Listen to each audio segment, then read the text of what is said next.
So, hello everyone! Samahan niyo ako magluto ng pansit canton. Ayan, una syempre magpapakulo muna tayo ng water.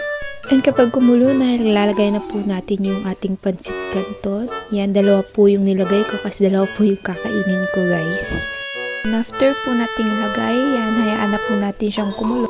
And after hinihintay po natin siya maluto, kumuha po ako ng siomai, guys, na instant. And ito po ay ilalagay lang sa microwave at pwede na siyang kainin. And habang hinihintay nating maluto, syempre vape muna tayo sa Gedli. So habang nagve-vape ako, napansin ko super dry na ng lips ko and nag-use tayo ng lip glow ng Dior.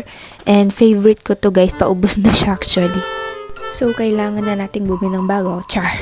Yan, luto na yung ating siomai, guys. Kailangan na natin siyang ilabas sa plastic. So grabe yung usok niya. And yan na rin yung pansit canton natin na luto na, guys. And magpiplate na tayo, char. Rupa nga ng seasoning. Yan, yung una nating seasoning.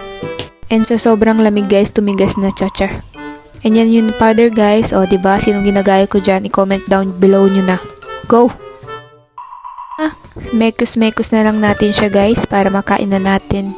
And habang minimix ko yan, guys, grabe yung laway ko tumutulo na. And ilalagay na natin yung siomai sa taas para magmukhang maganda siya, char. Yan yung finished product. So, gagawa tayo ng sausawan, guys, which is yung favorite kong sauce ng siomai dito.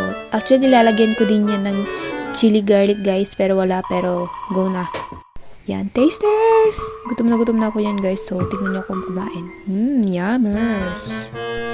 The best. So, yun, guys. Sana manood pa kayo sa aking mga susunod na vlog. And, bye! Have a nice day! God bless! Mwah!